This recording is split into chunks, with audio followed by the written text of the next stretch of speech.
How will countries in the Eastern Caribbean navigate the challenge of vaccinating its population without violating their constitutional right to choose whether to be vaccinated or not? That question was put to the finance ministers of the Eastern Caribbean Currency Union at the presentation of communique and media conference of the 99th meeting of the Monetary Council on Friday. Premier of Anguilla, Ellis Webster, said the approach for now has been to have workers on the front line choose to be vaccinated or to test regularly for COVID-19.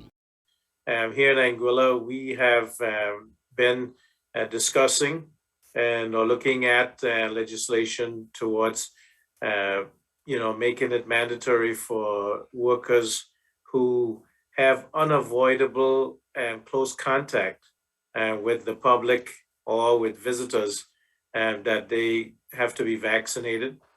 And if they refuse to be vaccinated, if they're eligible, then making it that they have to be tested on a regular basis every 1 to 2 weeks at their own expense.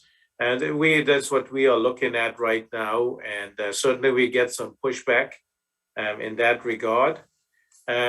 We are also looking at, in terms of the hospitality industry, we do know that, in the spa and gym and things like that, and that is also unavoidable contact. And we have made it right now, the spas can only be open if they have all the spa attendants have to be fully vaccinated.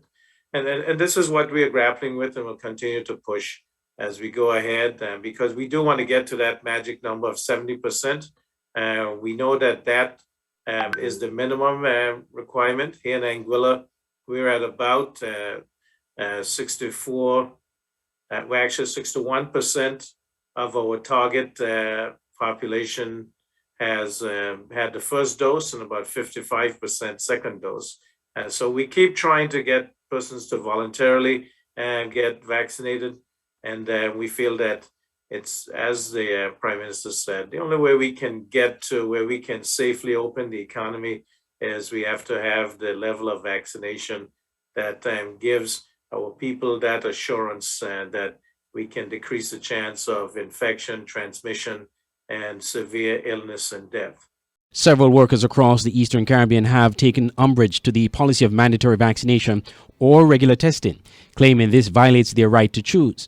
In Antigua and Barbuda recently, the government announced a similar policy, which was met with some protests from workers who feel the policy violates their rights. In Grenada, workers at Sandals Resort and St. George's University protest their employer's policy of mandatory vaccination. In St. Kitts and Nevis, hospitality workers have been told that if they choose not to vaccinate, they could do COVID tests every 2 weeks. That has been met with mixed reactions from players in the hospitality sector. I'm Andre Huey reporting for SKN Newsline.